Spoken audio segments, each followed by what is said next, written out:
അങ്ങനെയും അവതരിപ്പിക്കാം. ഇപ്പോ ഒരു ജില്ല മാറി ഒരു MLA പ്രശ്നങ്ങൾ അവതരിപ്പിക്കുന്നതിൽ തെറ്റെന്നൊന്നും പറയാൻ പറ്റില്ല. അങ്ങനെ അവതരിപ്പിക്കാൻ പാടില്ല എന്നുള്ളൊരു വ്യവസ്ഥ റൂൾസ് ഓഫ് പ്രൊസീഡിംഗ്സിൽ ഇല്ല. അപ്പൊ എനിക്ക് തിരുവനന്തപുരത്തുള്ള വിഷയം അവതരിപ്പിക്കാം. അതിലെന്തെങ്കിലും അഭിപ്രായ പ്രശ്നങ്ങൾ ബന്ധപ്പെട്ട സ്ഥലത്തെ MLA-മാരെ സംബന്ധിച്ചുള്ള അഭിപ്രായം പറയും. അതുകൊണ്ട് അവതരിപ്പിക്കുന്നതിൽ തെറ്റില്ല. അവതരിപ്പിക്കുന്ന ഇത്തരം താങ്കൾ പറഞ്ഞിട്ടുള്ള കാര്യങ്ങളൊക്കെ പരിശോധിക്കേണ്ടത് ഈ അവതരിപ്പിച്ച ആളുകളാണ്. ആരാണിത് അവതരിപ്പിക്കേണ്ടത്? മലപ്പുറത്ത് എത്രയോ കഴിവുള്ള മലപ്പുറം ജില്ലയുടെ പ്രശ്നമാണ് എന്നുള്ളത് കൊണ്ട് അവിടെ പറയാൻ പറ്റുന്ന ആളുകളൊക്കെ എത്രയുണ്ട് സഭയിൽ. അവരൊന്നും അവതരിപ്പിച്ചില്ല. സണ്ണി ജോസഫിനെ കൊണ്ട് അവതരിപ്പിക്കുകയാണ് ചെയ്തിട്ടുള്ളത്. അത് തെറ്റെന്ന് ഞാൻ പറയുന്നില്ലല്ലോ.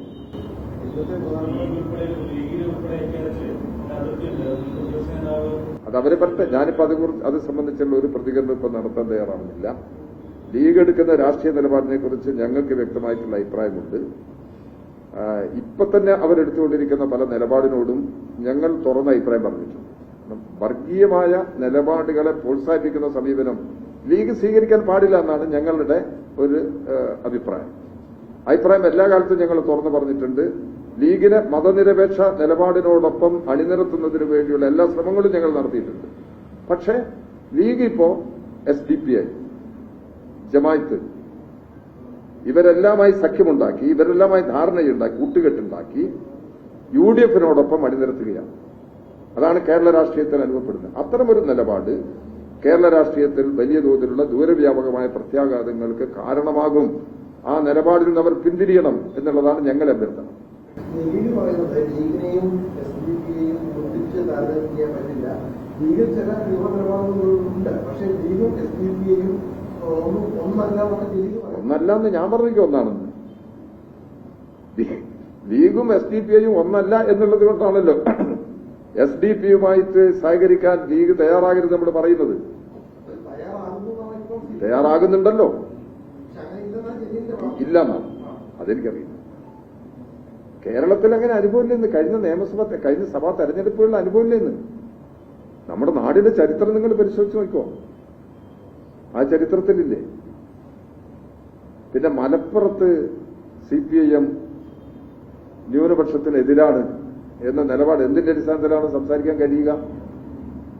1921 വലിയ കർഷക കലാപം ഉണ്ടായത്. ആ കർഷക കലാപത്തെക്കുറിച്ച് എതിർപ്പ് പറയുന്നവർ ഇപ്പം മലപ്പുറത്തിന് വേണ്ടി നിൽക്കുന്നവരെന്താണെന്ന് പറഞ്ഞത്? കർഷക കലാപമായിട്ട് അംഗീകരിച്ചിട്ടുണ്ടോ? കർഷക കലാപമായിട്ട് അംഗീകരിച്ച് അവർക്ക് പെൻഷൻ ഉൾപ്പെടെയുള്ള ആനുകൂല്യങ്ങൾ നൽകുന്നതിന് EMS ഗവൺമെന്റാണ് മുൻകൈയെടുത്തത്. EMS ഗവൺമെന്റല്ലേ മലപ്പുറം ജില്ല രൂപീകരിച്ചത്. അതൊരു ന്യൂനപക്ഷത്തിന്റെ ജില്ലയൊന്നല്ല. എല്ലാ ജനവിഭാഗങ്ങൾക്കും തുല്യമായ അവകാശങ്ങൾ ഉറപ്പുവരുത്തേണ്ടുന്ന ഒരു ജില്ലയാണ്. ആ ജില്ലയുടെ പിന്നോക്കാവസ്ഥയുണ്ട്. ആ പിന്നോക്കാവസ്ഥയ്ക്ക് പരിഹാരം കാണുന്നതിന് വേണ്ടിയുള്ള നിലപാടാണ് സ്വീകരിക്കുന്നത്. അതിന്റെ ഭാഗമാണ് ദേശാഭിമാനി മുൻകൈയെടുത്ത് അവിടെ ഒരു ഫെസ്റ്റ് സംഘടിപ്പിച്ചു. 2 പുസ്തകങ്ങൾ പ്രസിദ്ധീകരിച്ചു. മലപ്പുറത്തിന്റെ ചരിത്രപരമായ പശ്ചാത്തലം വിശകലനം ചെയ്ത് അങ്ങനെ ഒരു നീക്കങ്ങളൊക്കെ CPM നടത്തിയില്ലേ? ഇപ്പോ മലപ്പുറം ജില്ലയുടെ വളർച്ചയ്ക്ക് വേണ്ടിയാണ്, മലപ്പുറം ജില്ലയുടെ വികാസത്തിന് വേണ്ടിയാണ്, മലപ്പുറം ജില്ലയുടെ പുരോഗതിക്ക് വേണ്ടിയാണ്. അതിന്റെ ഭാഗത്ത് എപ്പോഴും അവിടെ അതൊരു ന്യൂനപക്ഷത്തിന്റെ ജില്ലയാണ് എന്നുള്ളത് ഒരിക്കലും ഞങ്ങൾ അഭിപ്രായപ്പെട്ടിട്ടില്ല. ആ നിലപാട് ഞങ്ങളുടെ പാർട്ടിക്കോ ഇടതുപക്ഷ ജനാധിപത്യ മുന്നണിക്കോ ഇല്ല.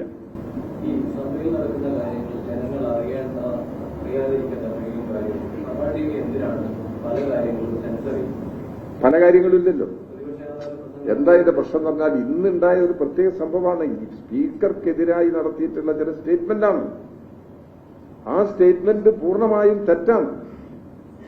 അത് വീണ്ടും ടെലികാസ്റ്റ് ചെയ്യണമെന്നാണ് പറയുന്നത്. അല്ല, പ്രതിപക്ഷ സമരം കാണിച്ചല്ലോ എന്ന് എനിക്കറിയില്ല. അല്ല, അതെനിക്കറിയില്ല. അത് സ്പീക്കറുടെ നിയന്ത്രണത്തിലാണത്. ഞങ്ങളതിലൊരു വേറെ നിലപാടൊന്നും എടുത്തിട്ടില്ല. ഇങ്ങനെയുള്ള സാഹചര്യത്തിലാണ് സ്പീക്കർ ഈ സഭാ ടിവിയുടെ ഇത് ഒഴിവാക്കിയത്, ഈ ഭാഗം ഒഴിവാക്കിയത്. ഇങ്ങനെ ഒരു നീക്കം, ഒരു കുറ്റകരമായ നീക്കം ഇവരുടെ ഭാഗത്തുനിന്ന് ഉണ്ടായത് കൊണ്ടാണ് അത്തരമൊരു നിലപാട് സ്വീകരിച്ചത്. അതിന്റെ മറ്റ് വിശദാംശങ്ങളെല്ലാം സ്പീക്കർ തന്നെയാണ് വിശദീകരിക്കുന്നത്.